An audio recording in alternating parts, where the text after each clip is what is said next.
দূর দূর, হঠাৎ করে কেন যে এত চুল ঝরছে বুঝতেই পারছি না। কতদিন হয়ে গেল চুল ওঠা আর থামছেই না। না, এমন হতে থাকলে তো মাথায় টাক পড়ে যাবে। না না না, আজ রাজবৈদ্যের কাছে পরামর্শ নিতে হবে। কি ব্যাপার মহারাজ, আজ আপনাকে এমন চিন্তিত দেখাচ্ছে কেন? জীবনে বড় দুঃখ গোপাল, মন মেজাজ একদম ভালো নেই। সে কি, কি হয়েছে মহারাজ? গোপাল থাকতে দুঃখ কিসের? আর বলো না, মাথার চুলগুলো আজকাল ঝড়ে পড়া পাতার মতো পটপট করে ঝরে যাচ্ছে। আমি তো জানি কেন এমন হচ্ছে, কিন্তু এখনই মুখ খুললে চলবে না। আর একটু বেশি বিপদ বাড়লে তখন মাঠে নামবো। তাই বলুন। এ তো খুব ছোট ব্যাপার, চুল ঝরলে টাক পড়বে, আর সেটা পড়া কত ভালো জানেন? কথায় আছে, যত বড় টাক তত বেশি টাকা। তুমি চুপ করো তো বাপু। যদি টাক থাকলেই টাকা হতো, তাহলে তোমার টাকা কোথায়? যেটা বোঝো না সেটা নিয়ে কথা বলো না। তাই না তাই, মহারাজের ঝরছে চুল, চিন্তার ভাঁজ মাথায়।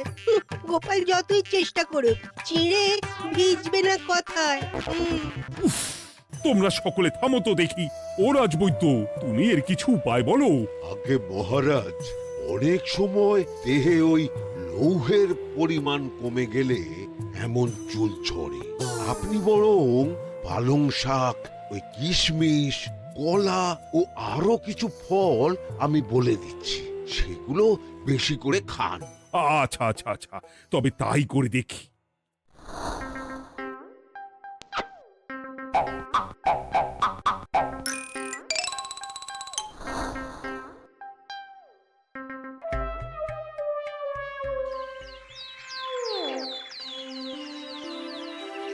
ও রাজবৈদ্য, তোমার কথা মতো শাক পাতা ফলমূল সবই তো খেলাম, চুল ঝরা বন্ধ তো হলোই না।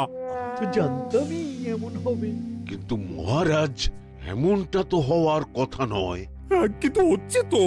আরে আমার সাধের চুল, কোথায় চলে গেলি সব? এর জন্য তুমি দায়ী, তুমি এর জন্য শাস্তি পাবে বৈদ্য।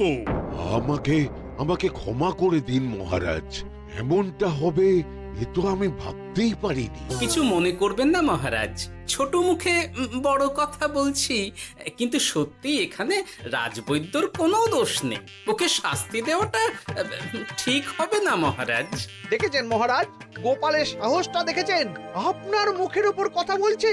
তা বলি, তুমি যখন এতই বোঝো, তাহলে নিজেই একটা আস্ত লোহা খেয়ে দেখো না, তোমার মাথায় চুল গজাচ্ছে কিনা। ঠিকই আছে, এসব মূর্খের মতো কথা কেবল আপনার থেকেই আশা করা যায় মন্ত্রী মশাই।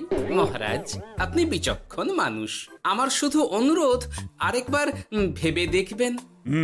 ঠিক আছে, রাজবৈদ্যকে আমি শাস্তি দেব না, কিন্তু সকলের জন্য আমার একটা ঘোষণা আছে। কি ঘোষণা? আমার এই কঠিন সমস্যা যে দূর করে দিতে পারবে, তাকে আমি বিশেষ পুরস্কারে ভূষিত করব। এই তো পেয়েছি, এই সুযোগ কোনোভাবেই হাতছাড়া করা চলবে না। এবারের সমস্যাটা সত্যি বেশ কঠিন। কি করলে যে মহারাজের চুল পড়া বন্ধ হবে সেই উপায় মাথাতেই আসছে না। হঠাৎ করে কেন যে এমন হলো কে জানে।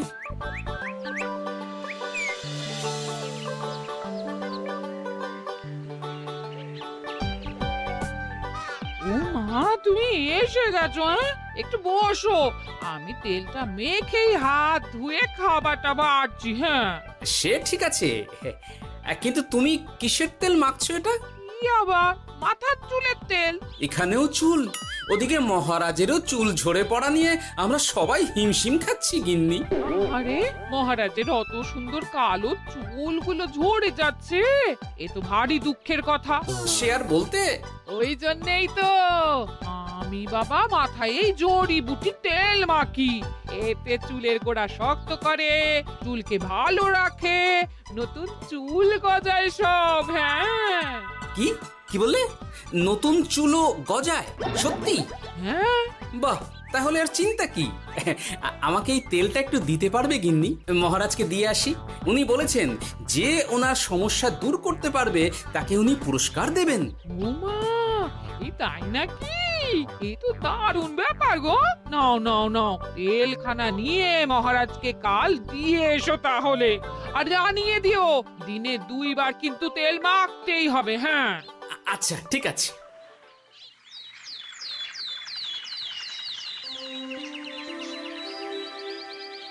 কোনো উপায় খুঁজে পেলে তোমরা? আগে মহারাজ, আমি আপনার জন্য নকল চুল বানিয়ে এনেছি। যতদিন আপনার চুল পড়া বন্ধ না হচ্ছে ততদিন আপনি এটা পরে ব্যবহার করতে পারেন। সে তো বুঝলাম, কিন্তু নকল চুল তো আর আসল চুলে জায়গা নিতে পারবে না বিজ্ঞানী। আসল চুলের কথা ভেবে আমি আপনার জন্য কেশুত্তে পাতা এনেছি মহারাজ। আচ্ছা বেশ। তা গোপাল, খুব তো আগের দিন বকবক করছিলে, তুমি কি এনেছো শুনি? সেটা যথাসময়ে দেখতে পেয়ে যাবেন মন্ত্রী মশাই। এটা জড়িবুটি তেল মহারাজ।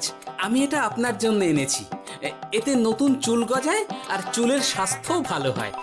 আমার গিন্নিও ব্যবহার করে এটি, তবে দিনে 2 বার করে মাখতে হবে, তাহলেই ভালো ফল পাবেন মহারাজ। বাবা, তাহলে তুমি কেন মাখো না?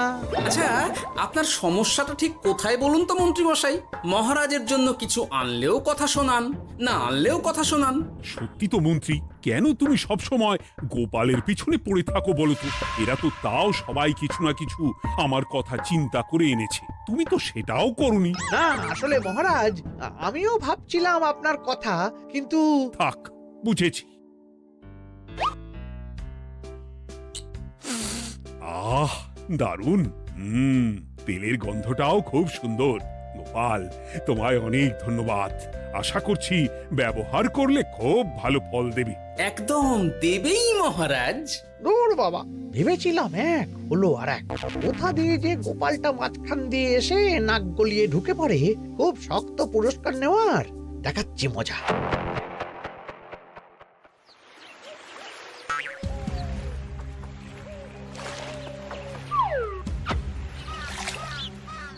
এবারে গোপালের তেল দিয়েই সব কিছু তোলপাড় করব।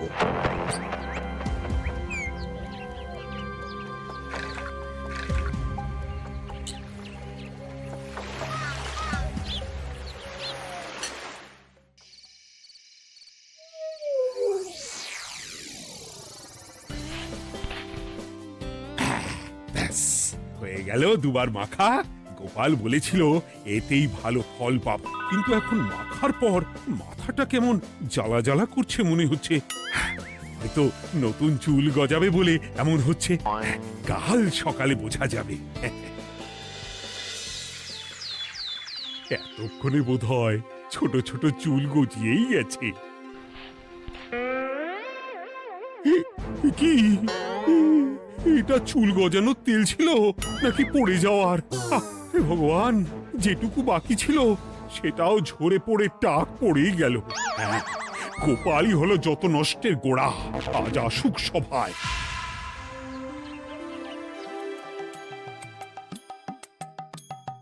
এই যে এখন এলেন উনি। ও কি মহারাজ, আপনি এমন কাপড় মাথায় জড়িয়ে বসে আছেন কেন? তুমি আর এমন প্রশ্ন জিজ্ঞাসা করো না গোপাল, তোমার দয়াতেই মহারাজের এমন অবস্থা। মানে? মানেটা আমি তোমায় দেখাচ্ছি, দাঁড়াও। এই যে গোপালের দেওয়া তেল মেখেই আমার এমন হয়েছে, আর তার জন্য আমি তোমাকে কোনোদিনও ক্ষমা করব না গোপাল। বিশ্বাস করুন মহারাজ, আমার গিন্নিও মাখে এই তেল, কিন্তু এমন কিছু তো এখনো পর্যন্ত ঘটেনি। আমি আর কিচ্ছু শুনতে চাই না। আমার মাথা ভর্তি চুল আমি ফেরত চাই। যতদিন না আমার মাথার সব চুল ফিরে আসছে ততদিন আমি তোমার মুখও দেখতে চাই না। মহারাজ, আপনার কোনো চিন্তা নেই, আমি তো আছি। এবার এই সমস্যার একটা সমাধান আমি করেই ছাড়বো। কি ব্যাপার, মন্ত্রী মশাই এত লাফাচ্ছে কেন? এসবের পেছনে আবার ওনার হাত নেই তো? না, ব্যাপারটা পরে দেখতে হচ্ছে।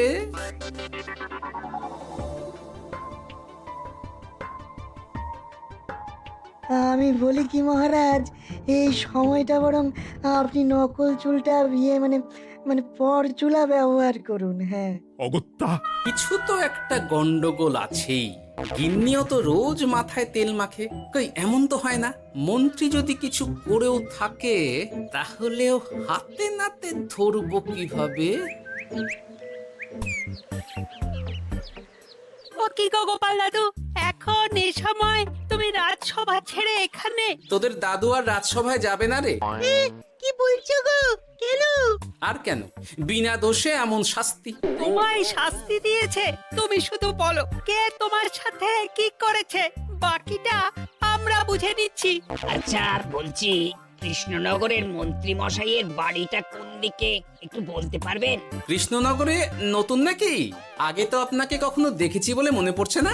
হ্যাঁ, আমি এখানে থাকি না, আমি এখানে আমার কাজে এসেছি, তাই মন্ত্রী মশাইয়ের বাড়ির ঠিকানাটা যদি একটু বলে দেন। নিশ্চয়ই, এ পথ দিয়ে সোজা চলে যান, তারপর কিছুটা ডান দিকে গেলেই পেয়ে যাবেন। আচ্ছা, অনেক ধন্যবাদ। ভিন গাঁয়ের লোক মন্ত্রী মশাইয়ের বাড়িতে? ব্যাপারটা বেশ সন্দেহজনক লাগছে। এই এই গুলটে ন্যাপলা, তোরা তোরা দুজন একটু আড়াল থেকে দেখতো লোকটা মন্ত্রী মশাইয়ের বাড়িতে ঠিক কি জন্য এসেছে, তারপর আমায় খবর দিস। ঠিক আছে গোপাল দাদু। তোমার আবার এখানে আসার কি দরকার ছিল? আমি তো বলেছি যে আমি ঠিক গিয়ে তোমার পাওনা গন্ডা মিটিয়ে দেবো। মিটিয়ে দেবে? কতদিন হয়ে গেছে জানেন? দেখো, হয় আমার কীটনাশক আর সার সব ফিরিয়ে দিন, নয়তো আমার জিনিসের দাম মিটিয়ে দিন। কীটনাশক, সার আর কি করে ফেরত দেবো বলো? ও তো সব পুকুরের জলে মিশে গেছে। ওসব আমি জানি না, আমার পাওনা গন্ডা মিটিয়ে দিন, ব্যাস। চল চল, এখনই তাহলে গোপাল দাদুকে গিয়ে সব জানাই। হ্যাঁ, চল চল। দাদু, ও গোপাল দাদু। তোরা এসে গেছিস? আয় আয় আয় আয় আয়। মন্ত্রী মশাইয়ের মুখ থেকে অনেক খবর পেলাম। তাই নাকি? কি শুনি? মন্ত্রী মশাই ওই লোকটার কাছ থেকে অনেক কীটনাশক সার নিয়েছে, কিন্তু এখনো জিনিসের দাম মেটায়নি। হ্যাঁ, ওই জন্যই তো মন্ত্রী মশাইয়ের উপর লোকটা খুব রেগেছিল, হুমকিও দিয়েছে 1 সপ্তাহের মধ্যে জিনিসের দাম সব মিটিয়ে দিতে হবে। তাই নাকি? কিন্তু কীটনাশক সার নিয়ে মন্ত্রী মশাই কি করবে? সেটা তো বলতে পারবো না দাদু। তবে হ্যাঁ, মন্ত্রী মশাই ওই লোকটাকে বলছিল যে ওই সব কীটনাশক সার পুকুরের জলে মিশে গেছে। কি বললি? পুকুরের জলে? আচ্ছা, এবার দুয়ে দুয়ে 4 করা গেল। অনেক ধন্যবাদ রে তোদের। বল বল, তোরা কি খাবি? কিচ্ছু লাগবে না গোপাল দাদু, তবে ভোলা বয় আর মিষ্টি খাওয়ালে।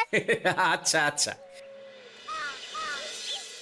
কি করে যে মহারাজকে আসল ব্যাপারটা বোঝাই, কিছু তো একটা উপায় বের করতেই হবে। তা বলি বাবা, রাজসভায় যেতে হবে না বলে কি সারাদিন এইভাবেই শয়নে শয়নে দিন কাটাবেন বাবা? হ্যাঁ, উপায় পেয়ে গেছি। বুঝলে গিন্নি, আমাকে একটা জায়গায় যেতে হবে, বুঝলে? তারপর ওখানে যদি কাজ হয় তাহলে আগামীকাল রাজসভায় আমি যাব। কিন্তু তুমি যে বলেছিলে তোমার এখন ছুটি। হ্যাঁ, কি আর করি বলো, গুরুত্বপূর্ণ একটা কাজ, তাই যেতেই হবে। আচ্ছা যাও। ওই গো বিজ্ঞানী, আরে গোপাল যে, বলো। এই এই যে বিজ্ঞানী, একটা বিশেষ দরকারে তোমার কাছে এলাম, বুঝলে? হ্যাঁ, বলোই না। আচ্ছা, এই দূষিত জলকে কিভাবে আবার পরিশুদ্ধ করে বলতে পারবে? কেন পারবো না? জলের মধ্যে একটু চুন আর ফটকিরি দিয়ে দিলেই জল আবার দূষণমুক্ত হয়ে যাবে। তবে ওগুলো দেওয়ার পর কিছুদিন সেই জলকে ব্যবহার করা বন্ধ রাখতে হয়। হ্যাঁ। আচ্ছা আচ্ছা, অনেক ধন্যবাদ, আসি তাহলে। হ্যাঁ,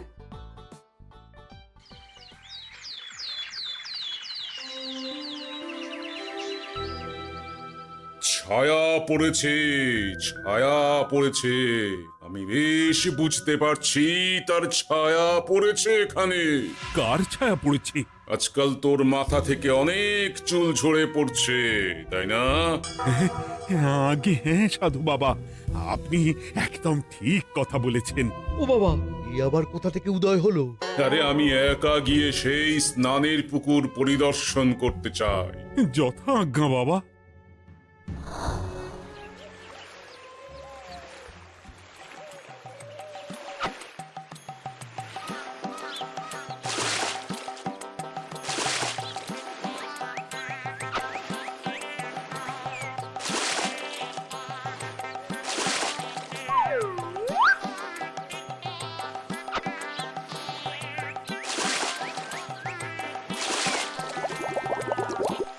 যাক বাবা, মোটামুটি সপ্তাহখানেক এভাবে থাকলেই পুকুরের জল আবার আগের মতো পরিষ্কার হয়ে যাবে।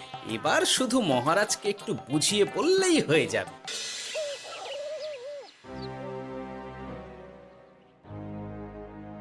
কি বুঝলেন সাধু বাবা? আমার অনুমানটাই ঠিক ছিল। পুকুরের জলে কালো ছায়া পড়েছে, কুদৃষ্টি পড়েছে, তাই এমন হচ্ছে। সে কি? কি কালো ছায়া? যত সব বাজে কথা। জল দূষণ করলাম আমি, আর দোষ পড়ছে কালো ছায়ার উপর। তাহলে এখন কি হবে? চিন্তার কোনো কারণ নেই। আমি মন্ত্রপুত ভস্য ছড়িয়ে দিয়েছি। 1 সপ্তাহ ওই পুকুরের জল স্পর্শ তো দূর, পুকুরের কাছেও যাওয়া নিষেধ। তাহলে আমার মোহরের কি হবে? যথা আজ্ঞা সাধু বাবা। ও কি, তাহলে মহারাজ এতদিন স্নান করবেন কোথায়? সে কথা কাউকে চিন্তা করতে হবে না। মহারাজের ওপরে কালো ছায়া পড়া জল পড়েছে, তাই আগে সেটা শোধন করতে হবে। আমাকে তাহলে কি করতে হবে সাধু বাবা? আমার শিষ্য গোপাল আমাকে আগেই এই বিষয় জানিয়েছিল। আমি তার হাত দিয়েই তোর স্নানের জল পাঠিয়ে দেব। তাই আগামী 1 সপ্তাহ সেই জল দিয়েই তোকে স্নান করতে হবে। কি গোপাল? দেখছো তো মন্ত্রী, গোপাল আমাকে কত ভালোবাসে। আমি ওকে কত কথা শোনালাম, কিন্তু না না না না, কাল থেকেই আমি আবার গোপালকে রাজসভায় ডেকে আনবো। আমি আসছি, আমার কাজ হয়ে গেছে। আর হ্যাঁ, তোর স্নানের পুকুরের চারিদিকে প্রহরীর বন্দোবস্ত কর। কাক পক্ষীও যেন ওখানে প্রবেশ করতে না পারে। আচ্ছা বাবা, আচ্ছা।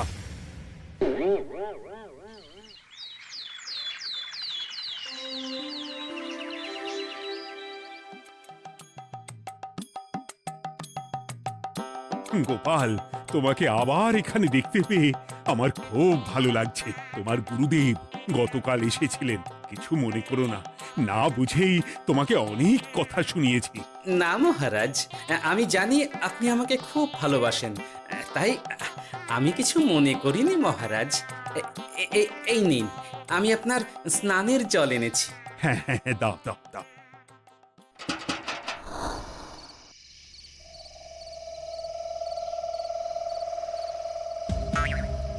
ও বাবা, পুকুরের কাছে যে গিয়ে দেখবো সে উপায় নেই। চারপাশে প্রহরীতে ভর্তি। তাহলে কি সত্যি সত্যি কালো ছায়া পড়েছে? ভালোই হলো, পাওনাদারকে বলে দেবো কীটনাশকটা জালি ছিল। হি হি।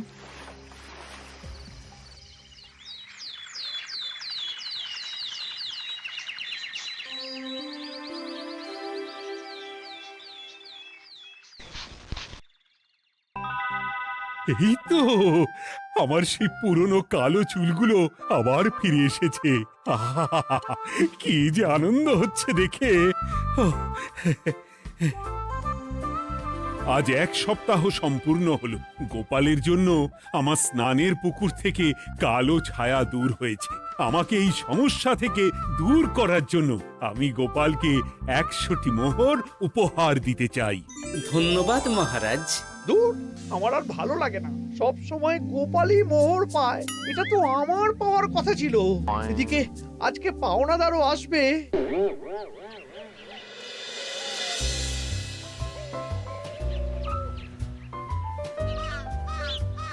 গোপাল দাদু, ওই লোকটা এসে গেছে।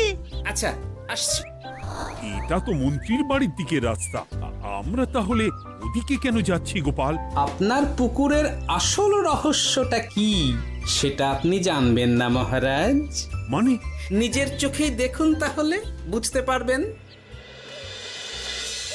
আর একটু সময় দাও আমায় ভাই, এমনিতেও তোমার কীটনাশক কোনো কাজের নয়। কি এখন এসব কথা?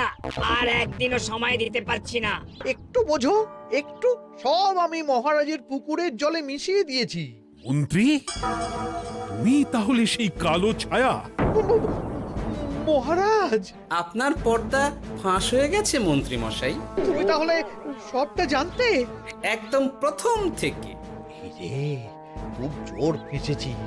এদিকে পাওনা আর ওদিকে মহারাজ, এখান থেকে কেটে পড়তে হবে। গন্ডগোল করে আবার পালানো হচ্ছে তবে রে। বলো, কেন করেছিলে?